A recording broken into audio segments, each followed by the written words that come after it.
رملي فيروز، مهندسة معمارية بالوكالة الوطنية لتطوير استخدام الطاقة وترشيده. تشرفنا اليوم الوكالة الوطنية لتطوير استخدام الطاقة وترشيده بتنظيم يوم تقني حول الفعالية الطاقوية في قطاع السكن على هامش فعاليات الصالون الدولي بيلتاك من مؤسسة ميديا سمارت، حيث قمنا بعرض البرنامج الوطني لتطوير استخدام الطاقة في مجال السكن، حيث أبرزنا أهم مشاريع الوكالة، أهم مرافقاتها لتطوير القدرات من تكوين، إعلام ومراجعة القوانين الخاصة بهذا القطاع. أيضا قمنا بمشاركة هذا اليوم مع كنيغيب، مركز الأبحاث للطاقات المتجددة، أيضا جامعة عين تيموشنت، جامعة أم بواقي، والمدرسة التقنية بقسنطينة. قمنا في مداخلتنا بعرض البرنامج الوطني، حيث أبرزنا أهم المشاريع من إنارة عمومية، من تعزيز العزل الحراري سواء في قطاع السكن أو قطاع الخدمات. قمنا أيضا بإبراز أهم الأيام التقنية التي تقوم بها الوكالة، التكوينات لمدققي الطاقة ومشرفي المؤسسات في هذا المجال. أيضا قمنا بعرض مرافقة الوكالة للجامعات الجزائرية من أجل خلق جيل بناء ومفيد لقطاع السكن. الهدف من هذا اليوم التقني هو تقريب المواطن الجزائري، سواء كان من فاعلي القطاع أو طلبة، أساتذة، مراكز البحث، من أنشطة وأهداف الاستراتيجية الوطنية من أجل اقتصاد طاقة وبناء مستقبل مستدام للجزائر. السلام عليكم. Docteur Marouf Hafeda de l'université de Ain Timoshent, docteur en génie civil, spécialité matériaux innovants, matériaux durables, en partenariat avec l'APRU. On a été invité ce jour-là à présenter l'essentiel de notre travail qui est en collaboration. C'est la conception d'un écomatériau à base d'un biosourcé, d'un matériau biosourcé. طرقت اليوم le problème qui se pose dans les barrages algériens. Presque, on a insisté sur le nombre énorme de matériaux qui est à l'abandon, presque 30 millions de mètres cubes chaque année jetés à l'air libre, dragués et jetés à l'air libre. L'exploitation de cette matière qui est à l'abandon dans la fabrication de ciment et qui a été réjouie ou couronné par la fabrication d'un ciment vert en collaboration en premier temps avec Lafarge. L'équipe de Ain Timoshent a continué et maintenant en collaboration avec l'équipe de Babzouar, les architectes, pour la fabrication d'un écomatériau, un matériau à base de sédiments et à base de matières biosourcées. Le projet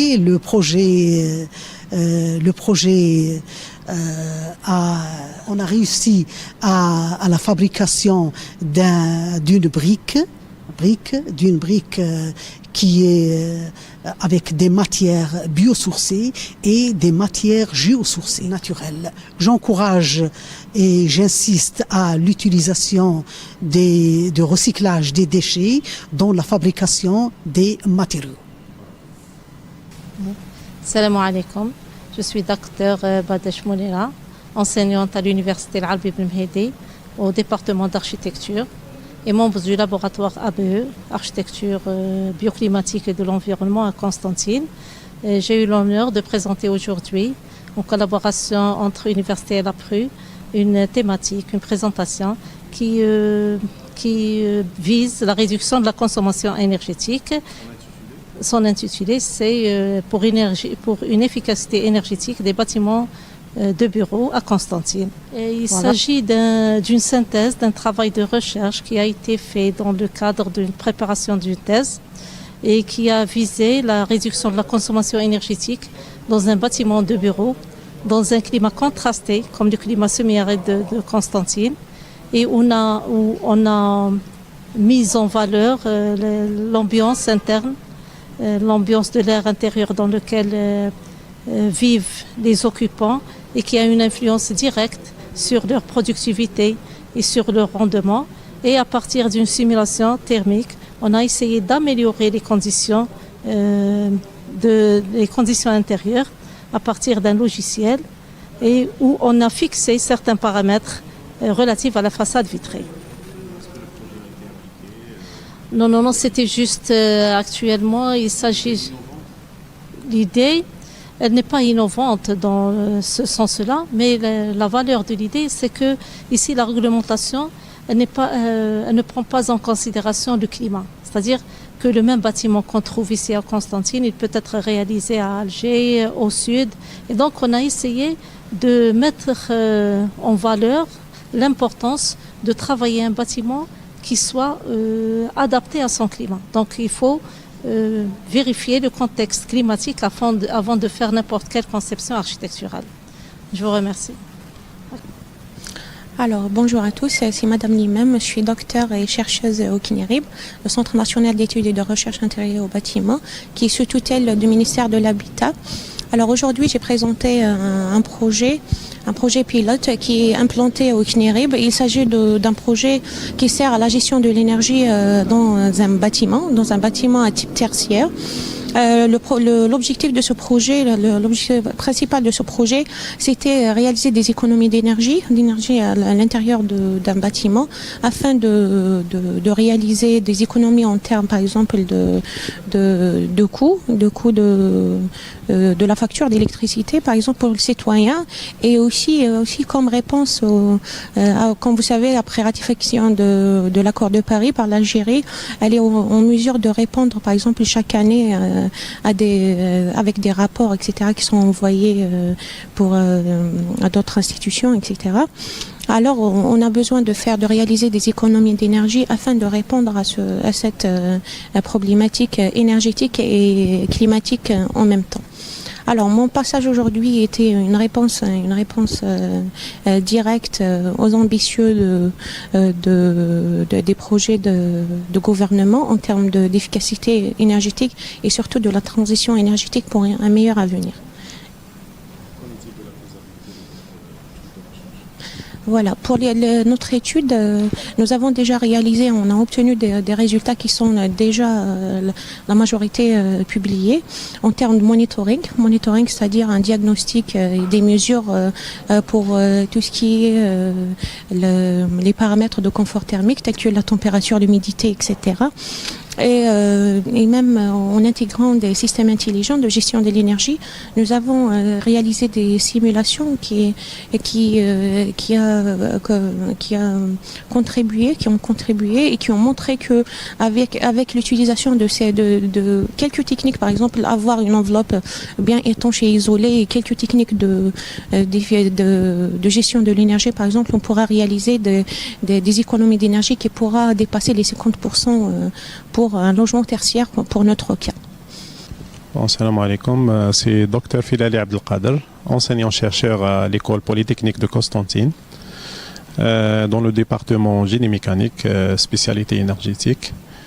J'ai eu le plaisir de présenter notre travail de l'équipe, bien sûr, intitulé Potentiel géothermique pour l'application du système ORC.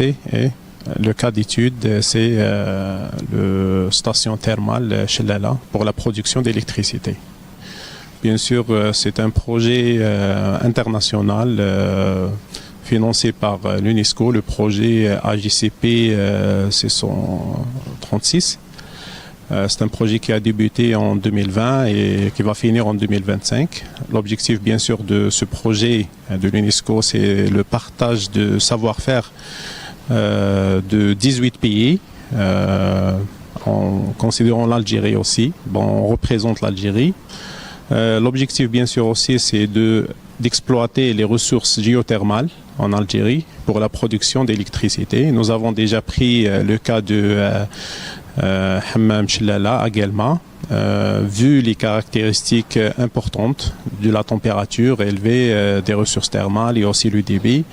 Et nous avons pu avoir, après une étude et audit énergétique, nous avons pu estimer une production d'électricité d'environ 250 kW qui peut couvrir relativement 53 à 100% la consommation d'électricité du complexe Hammam Galma, Chellala. Bien sûr, la conclusion de cette recherche, bien évidemment, c'est la possibilité d'utiliser de nouvelles technologies telles que la technologie ORC, Organic Rankine Cycle, qui est basée sur un cycle thermodynamique qui utilise des fluides organiques pour produire l'électricité en utilisant des ressources thermales, bien sûr chaudes par exemple, pour alimenter le système et produire l'électricité qui sera bénéficiée bien sûr que notre pays sera bénéficié de cette bien sûr technologie pour réduire et produire l'électricité localement. Donc c'est M. Ouazen Mourad. Donc je suis chef département efficacité énergétique dans le secteur du transport au niveau de l'APRU, l'Agence nationale pour la promotion et rationalisation de l'utilisation de l'énergie, qui est une agence qui s'occupe de l'efficacité énergétique au niveau national et qui est sous la tutelle du ministère de l'énergie. Donc mon intervention au niveau du salon Bultec a été sur la thématique de la coopération régionale, nationale et locale de l'APRU avec ses partenaires. Et cette présentation s'est focalisée sur le projet MITMED. Ce projet-là est un fruit de collaboration entre l'Union européenne et le RECRE et le MEDENER. Le RECRE c'est un regroupement d'agences régionales arabes et le MEDENER c'est le projet de financement du projet MITMED. Donc le MITMED, c'est-à-dire c'est quoi? C'est un projet qui est axé sur plusieurs, on va dire, axes d'intervention, à savoir l'axe de projet qui s'occupe du décisionnel, savoir comment aider à décider sur la faisabilité des projets, et il est destiné généralement aux décideurs. Et un deuxième projet, un deuxième axe de ce projet-là, qui s'occupe de tout ce qui est bâtiment, donc enveloppe, comment ressortir de l'efficacité énergétique à travers cette enveloppe-là. Et le troisième projet s'occupe de tout ce qui est efficacité énergétique des appareillages à l'intérieur du bâtiment, avec bien sûr plusieurs thématiques, savoir le rebut, etc., et le remplacement par des produits plus efficaces. Et aussi nous avons un autre axe de formation à travers le point focal qui est l'APRU, et un autre axe du financement de tous ces projets-là. En gros, les 6 axes représentent la totalité du package du projet MITMED. Quelles sont vos recommandations?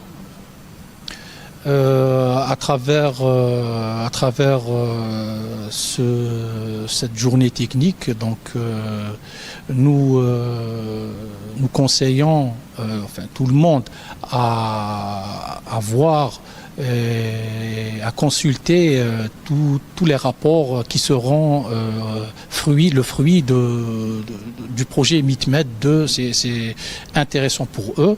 Et Bien sûr, afin bien sûr de faire une réplique sur leurs besoins énergétiques dans le secteur du bâtiment. بنزيان سيد أحمد رئيس قسم الاتصال بالوكالة الوطنية لتطوير استخدام الطاقة وترشيده. اليوم طبعا هذا اليوم التقني نظمناه بالتعاون مع مجموعة من الأساتذة من مختلف الجامعات الجزائرية، كلهم مختصين في مجالهم وكلهم باحثين. طبعا الهدف من هذا اليوم التقني هو أولا التعريف بالدرجة الأولى بالبرنامج الوطني للتحكم في الطاقة، ثانيا عرض مجموعة من المحاضرات من أجل أيضا التحسيس بضرورة الحفاظ على الطاقة والفعالية الطاقوية خاصة في مجال البناء الذي نشطه مجموعة من الأساتذة معماريين وأساتذة باحثين من مختلف الجامعات وكذلك من مختلف المؤسسات التابعة التي تعمل في مجال الطاقة والطاقات المتجددة.